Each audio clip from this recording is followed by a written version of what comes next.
Beth's vocals fit the aesthetic super duper well. And yeah, for some reason, I just always remember like writing along the 80 from San Pablo, or like writing by Telegraph Avenue, by this one. Yeah, I'm not gonna say the specific place, but writing along the Telegraph Avenue, and it might even be dangerous for me. You know, it is what it is. Where I hear this album because it's something that I'm not sure which period of mine played it, but yeah, that's kind of where my earliest, a lot of my music listening attachments come from what my parents would play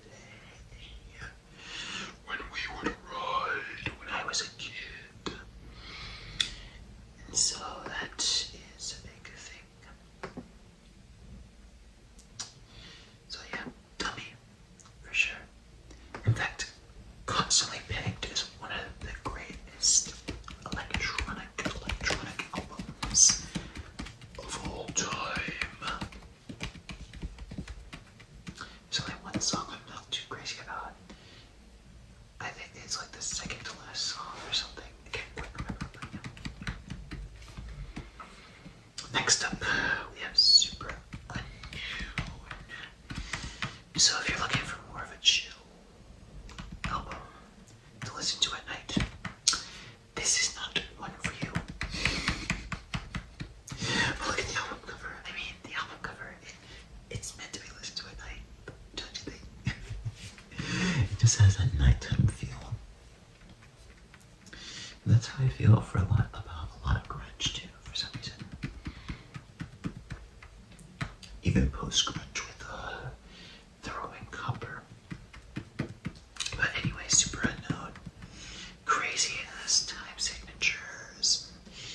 Obviously, none of you have ever heard of Black Hole Sun or Fell on Black Days, but at the same time, The Day I Tried to Live is such a good song. Honestly, that might be my favorite one of the bunch. And down the title track. It honestly is kind of like maybe like a seething home from a bad day of work album that one can have on in the back. But yeah, like, I don't know, I enjoy listening to this one at night the most, because it depends. Sometimes I'll like chill music at night, other times, you know, give me rock. Yeah, grunge is alternative, by the way. I don't know where this notion came from that grunge is not alternative, when a lot of people who say grunge isn't alternative wouldn't know of the existence of alternative if not for grunge. Anyway, just take that off real quick. Next album, this is, I love listening to this album at night. Yeah, Ceremonials by Florence and the Machine. Florence and the Machine. Miss Welch is one of my absolute favorite singers. And this album, I have a lot of fond memories about this album from when I was in 6th grade, especially 6th grade. Because when I was in 5th grade, it was all about lungs. Even though both of these albums were out like before 6th grade. For me, yeah. Lungs was out when I was like going into 5th grade, or already in 5th grade, and then, or no, Ceremonials was out when I was going into 5th grade, or already in 5th grade. Lungs was before that. So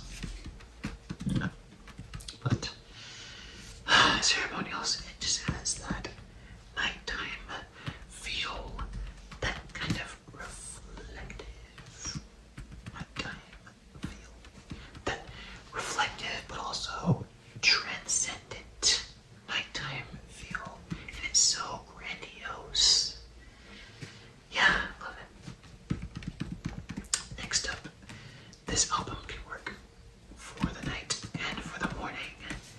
It is Disintegration by The Cure, the alt-rock icons, the alternative icons, and they still got it. Everybody tells me Robert Smith still kills it in concert.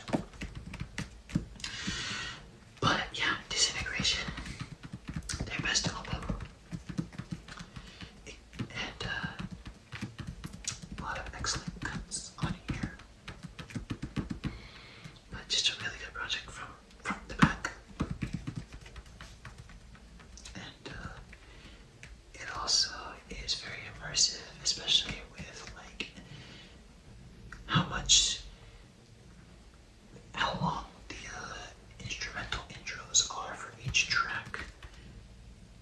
Or at least that there's an instrumental intro for each track, not just one, to get you immersed in the experience.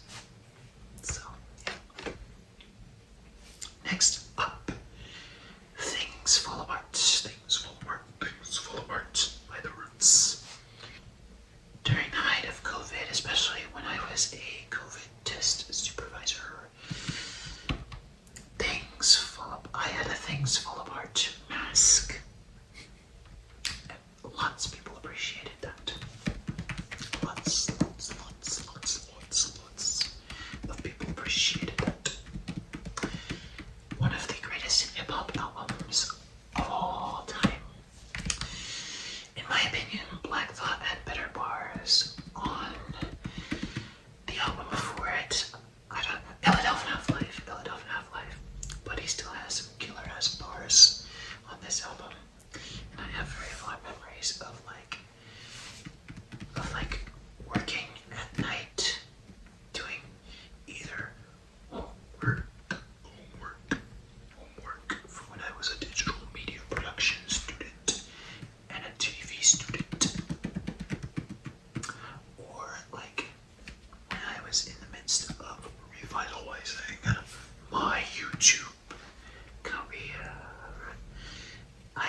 such like good, it has such like good sounds. Like, just love it. I'll kind of put you in that reflective state. In fact, honestly, as a bonus, Redes Yo Soy is even more of a nighttime album. It's just that you can barely find that album anywhere because there are very few copies that were made. But like literally, that album is one of the best of all time, in my view. So yeah, that one could work at the night if you can find it. But yeah, I just chose Red for this one because like that it's everywhere. Next up, we've got Heaven to a Tortured Mind, and this album title lives up to its name. As someone with a tortured mind, especially back then when I discovered it. Yeah, man, I love it. And I get, because I spun this at night a few times in the dark, and I'm just like, oh yeah, it's just fucking crack. It is crack. I never have to have crack because I already experienced it with this album at night, having the lights off and spinning it because I own it on the vinyl, or at least I did at one point. I can't remember if I sold it. I don't think I sold it because I got this album at 9. So, but yeah, that was just so fun. The few bright spots in what has otherwise been such an exhausting 5 years of constant freefall. Next up, we have an album that I'm sure a lot of people would agree on is really well experienced at night. A very divisive figure, and I can't say I have any sympathy for him in terms of the divisiveness caused. Hopefully he meant what he said when he released his statement. He better fucking meant it, but yeah. Anyway, it is Graduation by the other Mr. West. The other Mr. West. Yeah. Not my favorite album of his anymore, and it hasn't been for a while actually. But I gotta be 100. Like, if I had decided to just listen to this album at night again, then the nostalgia will hit. Even amidst the shaky rapping,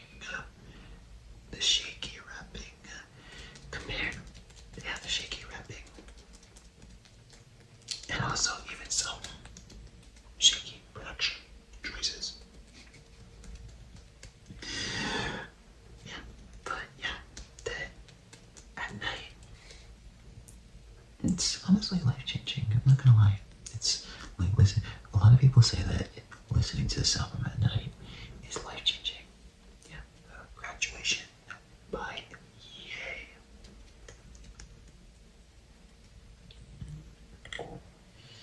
Next up, we have Warning. It's a sludge metal album, Warning. But Crack the Skye by Mastodon. I remember seeing somebody having a bumper sticker that says sludge metal is good for the soul. That person gets it. Whoever had that bumper sticker. Because the instrumentation is sensational. It is sensational. So atmospheric and melodic. And to be quite honest, just a masterclass in instrumentation. Rip Brent Hines, by the way. Still crazy to me how we lost Brent D'Angelo and the Prince of Darkness, but especially Brent and D'Angelo, because both were around my parents' age. I mean, all Gen Xers, so all around my parents' age, So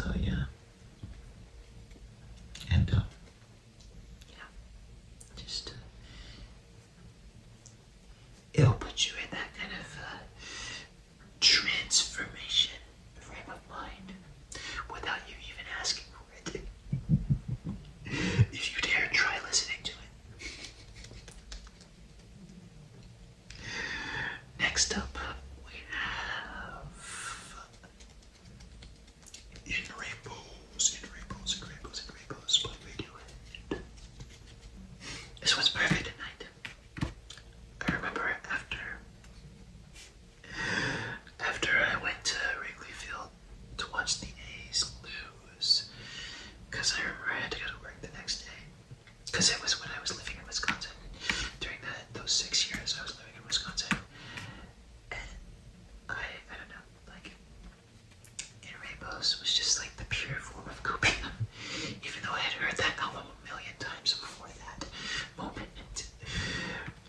It was just the purest form of copium that I needed at that time. And yeah. The only blemish on this record is Fussed Harp. And even then, that song's not that bad. It's alright. Next, we have another hip-hop album. Only our third hip-hop album on here. Shout out to K.R.I.T. Underrated. This is a double album. But yeah, this just, like, it just looks like a night album. And it feels like a night album. In every sense of the word. Yeah. You'll have fun. You'll be awakened. Yeah, it's a really good album, and it has like a lot of different, it has a decent range of hip hop styles. Some nice southern hip hop. Nice southern hip hop. Yeah. Number three. We're inching closer to the end now. It is Mama's Gun. Mama's Gun. Mama's Gun. Erykah Badu. As I said in the video that I released on my music discussion channel, my mother used to play a lot of Erykah Badu at night when we were riding home when I was a kid. And this has that feel. Actually, funnily enough, I haven't spun this album yet, because I have it on vinyl as well. But, yeah. Yeah. Just lights off. Let Erykah's vocals just soothe you. Didn't you know?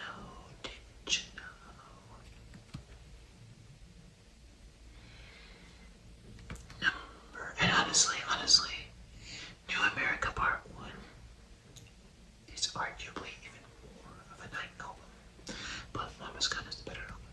So, even though that's a really good album too. Next up, number 2, I have a lot of memories with this album tied to Emeryville, California. Seeing as I'm from the Bay Area. X and Y by Coldplay. I don't understand why people... Now, I've encountered people who love this album, and I've encountered people who dislike this album. I don't understand the latter, to be honest. To each their own, and everybody hears things differently. But honestly, there's just too many ties to, like, yeah, it just sounds like Emeryville for me. But also when I was in Montreal, and I was just really expecting my life to fall apart for good.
a Gen Xer from the UK,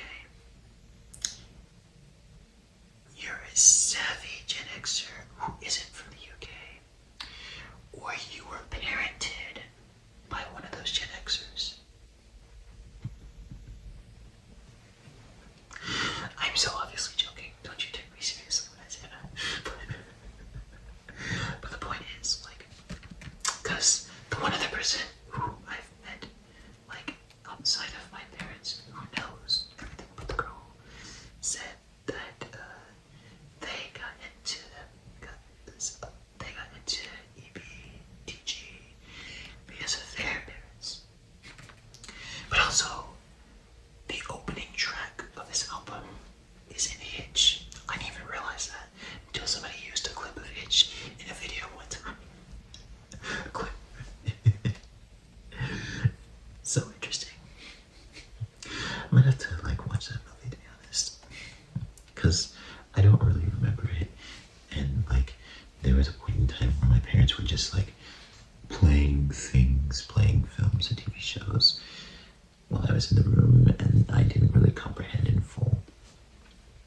Comprehended a little bit, just because like I've just always been perceived as like this deep thinker and whatnot.